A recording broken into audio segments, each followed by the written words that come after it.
मतलब आपको लग रहा है कि आप टोपी पहन के पत्थरबाजी करते हैं तो भाई देख लो, ये पत्रकार वही है जो टोपी पहन करके गणेश पंडाल में पत्थरबाजी करता है। कहीं दिखे तो सरिया इनके भीतर भी गर्म करके रखना और इनके भीतर भी डालना। की स्थिति सबसे पहली बात है कि इतनी दुर्गति होने वाली है अब कि जो कठमुल्ले बैठे हुए थे ऊपर में जो कहते थे कि वक्फ बोर्ड हमारे अल्पा का जमीन है, सारे लोगों पर प्रतिबंध लगेगी कि मुसलमानों को रहने के लायक भारत में जगह नहीं बचा है। इन लोगों को अब अपनी अपनी व्यवस्था देख लेनी चाहिए। कई जगह पाकिस्तान के झंडे लहराए जाते हैं, तो इन सारे चीज़ों पर जब फैक्ट की बात होगी तो इस देश का मुसलमान धीरे धीरे ना कहें तो हम गद्दार होते जा रहा है कि अब जितने भी मुसलमान कहते थे कि अल्लाह की ज़मीन है, अब सारे अल्लाह के ज़मीन का सर्वे होगा। और मैं दावे के साथ कहता हूं कि 6 महीने के अंदर सारे कठमुल्ला जेल के भीतर होंगे जो वक्फ बिल के समर्थन में आ रहे थे, जो वक्फ को अल्लाह की संपत्ति बताते थे। गरीब और असहाय मुसलमान जो था वो वक्फ बिल का समर्थन में आज भी है, क्योंकि उसके पास उसको पता ही नहीं था वक्फ प्रॉपर्टी है क्या। उसको लगता था ये इस्लामिक चीज़ है, लेकिन वो इस्लामिक चीज़ नहीं है, वो एक कब्जाधारी चीज़ है जिससे तथाकथित कठमुल्लों को फायदा हो रहा था। शिवम मिश्रा मेरा नाम है।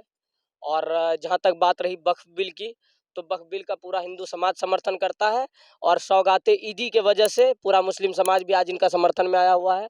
दूसरी बात यह है कि ये वक्फ बिल जो आया और इससे जो फायदे हैं वो तो फायदे होंगे ही, सिर्फ मुसलमान समाज को नहीं, सबसे बड़ा है कि इस देश का लगा एक बहुत बड़ा कलंक और ऐतिहासिक फैसला हुआ है मोदी जी के तरफ से। और ये जो वक्फ बिल अब जो नया अमेंडमेंट हुआ है और इसमें जो चलेगा, इसमें बहुत सारे प्रोसेस हैं, जो बहुत सारी प्रक्रिया है, लेकिन जो अभी वर्तमान की स्थिति है भाजपा सरकार की और वक्फ बिल को लेकर के जो मुद्दे चल रहे हैं वो बहुत बेस्ट है। और सबसे बड़ी बात यह है कि मुसलमानों की स्थिति, हम कहते हैं कि स्थिति सबसे पहली बात है कि इतनी दुर्गति होने वाली है अब कि जो कठमुल्ले बैठे हुए थे ऊपर में जो कहते थे कि वक्फ बोर्ड हमारे अल्बा का ज़मीन है, सारे लोगों पर प्रतिबंध लगेगी। और कल देखो वक्फ बिल का संशोधन वाला अमेंडमेंट आता है लोकसभा और राज्यसभा में पास, और आज यूसीसी बिल की बात हो रही है गुजरात में, दूसरी तरफ संभल की मस्जिद की बात हो रही है। तो मिला जुला करके बात यह है कि मुसलमानों को रहने के लायक भारत में जगह नहीं बचा है। इन लोगों को अब अपनी अपनी व्यवस्था देख लेनी चाहिए। दूसरी बात कि ये जो कह रहा था ओवैसी 15 मिनट की बात कर रहा था, 15 मिनट इसीलिए मांग रहा था कि वो लोकसभा में अच्छे से रो सके। 5 मिनट में ही वो बहुत रोया है लोकसभा के अंदर। और ये कह रहा था कि राम मंदिर वाला मुद्दा जब होगा, बाबरी मस्जिद जब चली जाएगी तो मुसलमान आंदोलन करेगा, कुछ नहीं कर पाया। लेकिन एक बात है कि अगर मुसलमानों को खतरा बढ़ रहा है तो ये वक्फ बिल में ऐसा क्या है जो मुसलमान जाएंगे कहाँ अगर उनके लिए ऐसा खतरा बन रहा होगा तो? देखिए, मुसलमानों की घर वापसी बहुत ज़रूरी है भारत में, क्योंकि ये सारे, देखिए, मुसलमान सबसे पहले भारत के हैं नहीं, वो अरब में थे, अरब वाले मुसलमान थे। भारत में सारे कन्वर्टेड लोग हैं और कन्वर्टेड लोग आज भारत के लिए खतरा बन चुका है। अभी आप देखिए भारत पाकिस्तान का मैच होता है तो भारत अगर जीत जाता है तो पत्थरबाजी हो जाती है। अगर भारत कई जगह पाकिस्तान के झंडे लहराए जाते हैं, तो इन सारे चीज़ों पर जब फैक्ट की बात होगी तो इस देश का मुसलमान धीरे धीरे ना कहें तो हम गद्दार होते जा रहा है। तो अब उसको लेकर के जिस तरह से बीजेपी काम कर रही है और नकेल वाली काम, अब मान के चलो वक्फ बिल कितना इतना बड़ा कलंक था कि अब आप ले लो कि अगर आपके घर पे प्रॉपर्टी पे कोर्ट पे हाई कोर्ट पे रेलवे की जमीन पर दावा ठोक दे और उसके लिए कोर्ट भी नहीं जा सकते हैं, तो ये बिल तो बहुत अच्छा कदम है। और इस देश का मुसलमान भी आज पूरे चीज़ से समर्थन करता है इन चीज़ों का। और सबसे बड़ी बात यह है कि अब जितने भी मुसलमान कहते थे कि अल्लाह की ज़मीन है, अब सारे अल्लाह के ज़मीन का सर्वे होगा।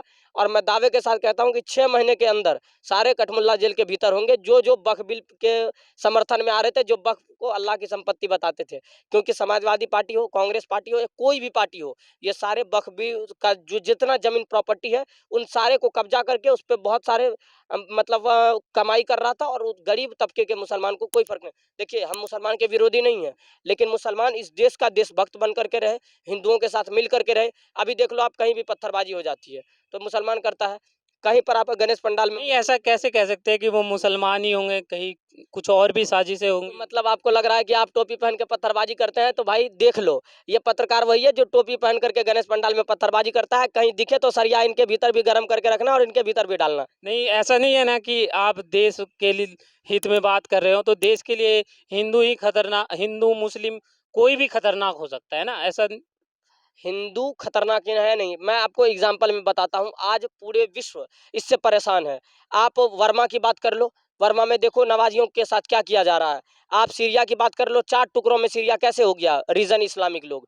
फ्रांस में 24,000 झुग्गी पिछले 2 महीने में तोड़ दिया गया, रीजन क्या, इस्लाम के लोग। इटली के लोग लगातार इस्लामिक 10 से ज़्यादा इस्लामिक देश है जिनको वीज़ा देने से बिल्कुल मना कर दिया, वो सारे कौन से देश है, सारे इस्लामिक लोग हैं। और अमेरिका किस पर प्रतिबंध लगाने की बात करता है, इस्लाम को मानने वाले लोगों पर। तो ये इजराइल किसका बैंड बजा रहा है, इस्लाम के लोगों का। तो पूरा विश्व परेशान है, सिर्फ हम परेशान नहीं है, आप परेशान नहीं है। लेकिन कुछ हमारी जनता है जिनको वक़्फ़ के बारे में पता नहीं है, तो उनको थोड़ा-सा बताएँगे?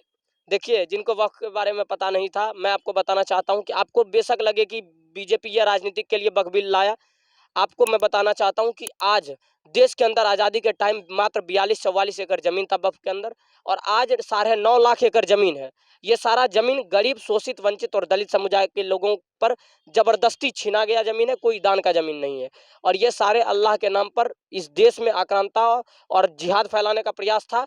और वक्फ बोर्ड सबसे बड़ा ये था कि अगर आपके ज़मीन प्रॉपर्टी पर कब्ज़ा कर दे, तो आप कोर्ट में नहीं जा सकते थे। और अब जो मोदी जी का संशोधन है कि अगर वक्फ बिल आपके समर्थन में आपके ज़मीन को बोले कि ये अल्लाह की ज़मीन है, ये हमारा वक्फ प्रॉपर्टी है, तो आप कोर्ट के अंदर जा सकते हो। ये बहुत बड़ी बात है और ये बहुत अच्छा कदम है, बहुत अच्छी निर्णय है। तो आप सीधा यही समझो, क्योंकि आप नहीं समझ पाओगे कि उनके अंदर बहुत सारे एक्ट हैं, धारा 40 क्या है या उसमें 25 क्या थी, 30 क्या थी, सारी चीज़। आप बस इतना समझो कि सरकार ये आपके हित के लिए काम कर रही है।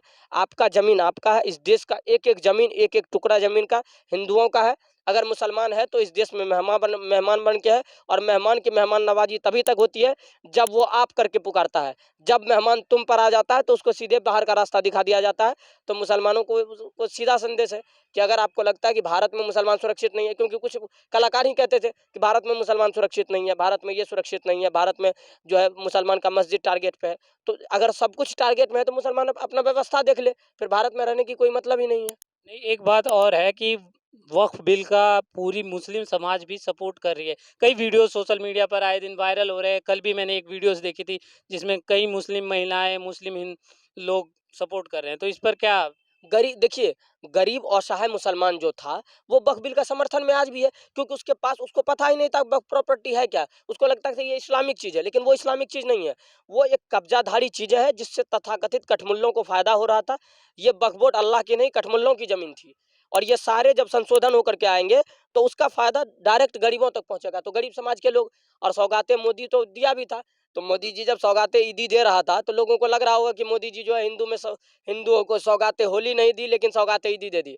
तो मैं याद दिलवाना चाहता हूँ कि इंदिरा गांधी ने भी रेडियो के लालच में इमरजेंसी करवाया, और मोदी जी ने भी ईदी के लालच में जो है ये करवा चुका है काम, एकदम प्लान है। और वक्फ बोर्ड ना कि सिर्फ संशोधन, जितने प्रॉपर्टी हैं सारे पर स्कूल कॉलेज बनाया जाए, और सारे लोग पढ़ेंगे, हमारे बच्चे भी पढ़ेंगे और मुसलमानों के बच्चे भी पढ़ेंगे। आप ही तो कहते थे ना, जब मंदिर की प्रॉपर्टी 40 एकड़ जमीन की बात होती थी, तो आप कहते थे कि स्कूल बन जाना चाहिए, हॉस्पिटल बन जाना चाहिए।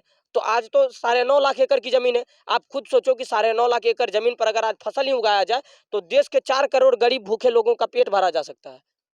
तो आप खुद देख लो, इन सारे चीज़ों पर काम बहुत अच्छा सराहनीय काम है। और जिनको लगता है कि कल वो मंदिर के खिलाफ में था, जो तथाकथित मौलाना है, जो अपने आप को, देखिए, भारत इस्लामिक लोगों का नहीं है। भारत में जो इस्लाम को मानने वाले लोग खुद को बताते हैं कि हम इस्लाम को मानने वाले लोग हैं, ये सारे वही लोग हैं जिन्होंने मोहम्मद गौरी और गजनबी के डर से कफन पहन लिया है और उजली टोपी लगा करके देश में काफिरों को मारने के प्लान में चल रहा है।